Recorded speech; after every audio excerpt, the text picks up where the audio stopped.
All right, y'all. Rob Anderson with Clean Power Wash. It's been a minute. Got a little bit of drive time. Heading to a chiropractor, basically, appointment.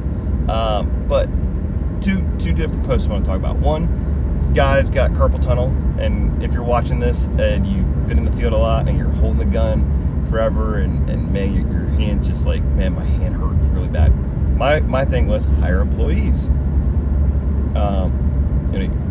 At a certain point, if you've been power washing, you've been the man on the gun for years and years and years, yeah, you're gonna have muscle fatigue. You're gonna have those carpal tunnel situations.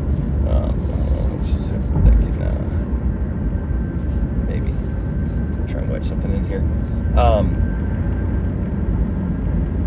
But that's gonna happen. I have personally never bothered with like the whole tennis ball. And somebody was talking about like, hey, throw a zip tie around it or whatever. There's relaxed pull guns. There's ones where you got to pull it hard and then it becomes a relaxed grip. There's lots of options there. There's lots of things there. But what got me on it was the guy's response was that it's too expensive where he lives to have employees. Dude, I don't care where you live. There is no spot that it's too expensive to have employees.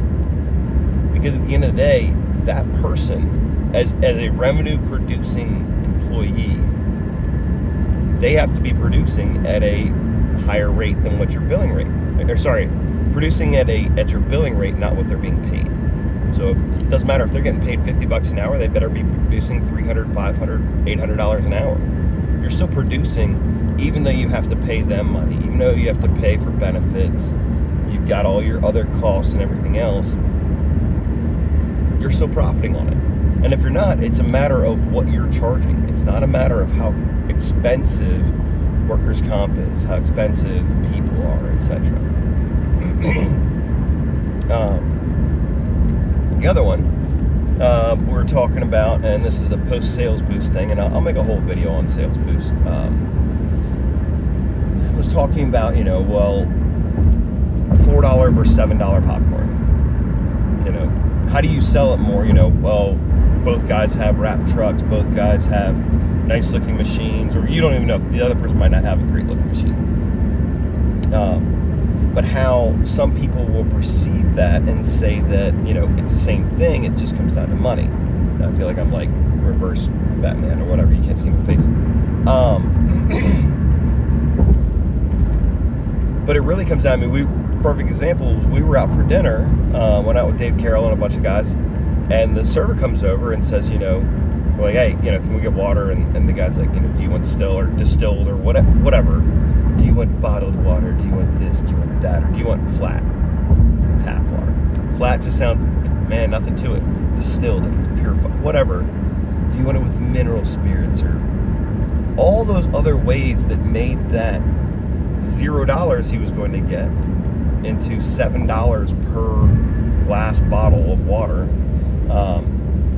that personally I perceive no additional value. I don't care. Water's water, whether it's Aquafina, Dasani, Evian, whatever it may be. I personally don't see that difference. Dave Carroll, he's out with us, a good buddy, that he valued that. He either has a preference for that, he has whatever health benefits that he's seen from it. I don't know, but there was a value that he gave to that better water that from some, scientific, biological, whatever, there's probably is some difference. But he valued that. And so that's why Dave was willing to spend $7 a bottle. I paid $7 a bottle too. And I really don't care, but it's a good example of where that was positioning. That was the presentation and how it was pitched, and it was pitched to the right person. If I was one, hey man, can you get waters all the way around? Yeah, just regular waters. No, Dave's like, no, let's get the good water. It's the same thing with your services. How are you putting forth that presentation? How are you positioning what you offer and believe in to that client? If you don't believe that you're any different than, Joe's Power Wash with the special flashy wrapped vinyl truck, then yeah, it is. Well, ma'am, I'm $800, he's $500, it's power washing, so you should just go with him. Or like, the only reason you're choosing me is because I'm willing to do it instead of for $475 instead of $500. You have to make it, yes, at the end of the day, the client is getting a house wash. What are they getting with that house wash? What kind of service? Are they getting it where, the texts are late, they're sloppy, or there's been no communication, or like no reminders? Did we communicate ahead of time? Did we text them? Did we follow up? How was the experience when they submitted the request? Did the sales rep come out? I'm freshly shaved and trimmed up at Sales Boost, so I was a little ragged. I needed to trim before I went, but those are all things that can improve that perceived value, that can be able to improve your average ticket, your revenue per hour, and your own personal self-confidence. So all those things, just keep those in mind when you want to talk about trying to sell stuff for more and being able to raise your prices. It's about, how do you blow people away? The value of, for us, people are like, we see your signs everywhere. Yeah, because we are all over the place. We do a lot of jobs. We have a big, bold brand, and people know us. They know us, like us, trust us. So those are all things, again, assess yourself, get a couple estimates, see, not necessarily at a price shop, but to see, okay, we're getting a pole building right now. Some of the companies were like, okay, you want these dimensions, you want 3 doors, boom, here's your price. Another guy comes in and he met with us. It was extremely smooth.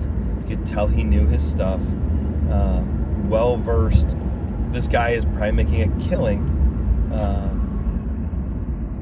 in selling pole buildings because he's got his spiel down. He's got these things smooth.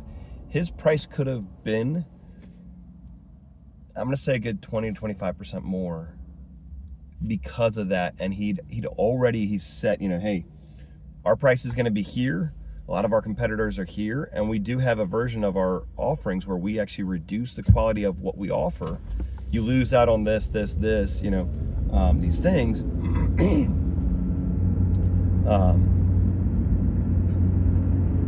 But we want to make sure that, you're comparing apples to apples. So he's already told me that what he's going to give me at his initial pitch may be higher, most likely will be higher, but it is a higher quality, and he's explained and educated me as to why.